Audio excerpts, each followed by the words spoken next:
A rent control compromise here in Massachusetts. Sounds like a great idea, doesn't it? Wrong. Bad idea. There should be no compromising with these proponents of rent control, because whatever is agreed to as a compromise will end up growing as the years go on. And even if it didn't, the proposal is no good. Just the term rent control is going to scare people away from Massachusetts, and it already has, and it's not even officially going to be on the ballot. Anthony Lamacchia here, broker owner of Lamacchia Realty, and I want to talk to you about this. Here's the globe right here. Tenant group and some developers craft compromise to allow rent control in Massachusetts.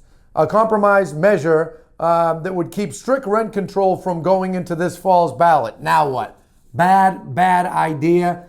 Please believe me. Do not let this go through. This is like when you start with a small tax in a state and they go, oh, it's only a little bit. And then 4 years later, it grows and grows and grows and grows. Same exact principle is going to happen here. So here's the deal. The existing horrible, horrific, terrible rent control proposal that they're talking about putting on the ballot is no increases over 5% or CPI, whichever is lower. Obviously, extremely overly burdensome and too much on these poor developers, investors, landlords, etc. The proposal says that it could be 5% plus CPI, whichever is higher. 5% plus CPI, and then as long as it doesn't go over 10%. So it says in that case, whichever is lower. So there's a little more leeway there, but it is still a terrible idea. Now, here's how this goes. Some of these developers, what they're doing, and I'm not knocking them. I feel bad that these developers are in a tough spot, and they are, can you imagine raising money from investors to build an apartment building and bring housing to Massachusetts, and all of a sudden this proposal comes out and your investors start pulling out? Really, think about that. I heard of a project somewhere, I won't say where, $36 million evaporated. An investor called and said, we're pulling the money. You want to sue us, sue us. We're not investing a dime in Massachusetts. So money has already been evaporating out of Massachusetts for the last 3 months since this horrible, horrific, terrible rent proposal came along. Imagine being the developer. You're thinking, oh my God, you have deadlines to hit. You have people that you've signed contracts with. Now you can't get your money, right, in order to run the project. So I understand the developer is getting a little nervous here and bringing this to the proponents, okay? The proponents, this is the director here, Carolyn Cho, I can't pronounce her name, sorry about that. This is Homes for All Massachusetts, the tenant-led coalition leading the campaign, or tenant coalition leading the campaign. Listen to her comment. While we made significant concessions in an effort to reach a true compromise, this legislation would achieve our primary goals of ending the state's ban on rent control and enabling strong protections for excessive rent hikes and unjust evictions for Massachusetts residents. So she's making it out like this compromise is some big give-in on their part. It's not. Now, I don't know this person, but I thought he had great comments. Jay Doherty, CEO of Boston-based developer Cabot in Forbes, okay, said that any rent control measure of any kind would only add the financial headwinds developers face. Then I loved his comment. What investors hear is that a state that is already burdened by heavy regulations and high cost for housing development is now considering a publicly mandated program to cap rents. Just imagine being an investor. Let's play a movie part here, okay? Let's pretend we're 75 years old and we're sitting in Florida, sipping tea in the morning, thinking about where to invest our money. And someone calls and goes, hey, would you like to invest in a project in Massachusetts? Let's pretend it's 2031. Massachusetts?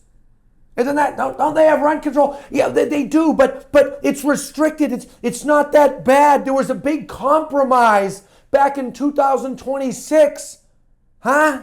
A compromise. Well, yeah, they said that it could be CPI, it could be 5%. You can put the two together. What? Nope, not giving money. Click. Do you follow me here? Obviously, I'm being funny with this little skit, but that is how the real practical world works. And I am sorry to say, I know I'm going to offend people by saying this. I know, but I don't care. The proponents of this do not understand how the real practical world works. You have to create incentives to bring money into the state, incentives to develop more, incentives to make people want to be landlords. These are disincentives.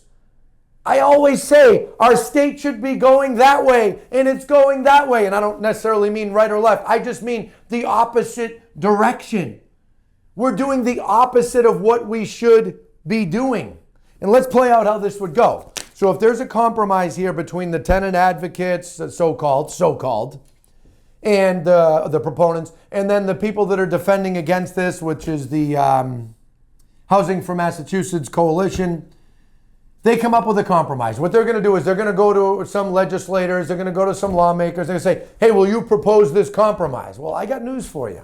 As much as I have a tendency to blame Massachusetts lawmakers for different things like the ridiculous unnecessary home inspection law, the new rental fee bill that can only be paid by who hired the agent, which screws certain clients. As much as I blame lawmakers for certain things, they're in a tough predicament here with rent control. Rent control got undone in Massachusetts in 1994.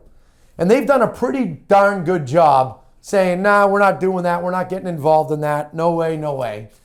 Well, here we are in 2026 and the pressure's getting bad.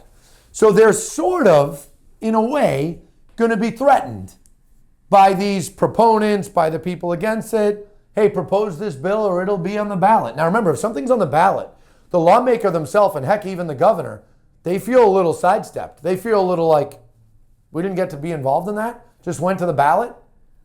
It's kind of an awkward predicament to put them in. So I am calling on absolutely everyone in the real estate industry and everyone else who understands real estate to come out forcefully against this compromise, to get in touch with these different groups. Housing for Massachusetts is one that I mentioned. We need to make some noise, folks, because this compromise is only the beginning. It's horrible in itself. It's a piece of trash. We should get rid of it all. We should throw it all away and get the hell rid of it. It's terrible. It will still scare investors. People will still want out of here. But we need to get louder and we need to make sure the public understands what's at stake here. Because as I've said since my first video, absolutely no one is going to be hurt more than tenants in the end, guaranteed. Investors, landlords, etc., they're just going to leave. They're going to go to other states. Then there'll be less housing stock. We need more housing stock. Governor Healy, lawmakers, municipalities, if you want to have an effect positively on housing and on bringing rents down, you need to make it easier to build here in Massachusetts. Easier to build. Now, I understand this compromise says, well, we're going to leave it up to the cities and towns. They can do it, but they have to do it within 180 days. Some will, some won't. Even if nobody does it, there will still be this overarching law lurking. Remember the investor that I did getting the call in Florida? He's not going to care that, oh, this town does it, but this one doesn't. Not going to care. Bad idea. Totally against the compromise. Thank you all for listening. Make it a great day.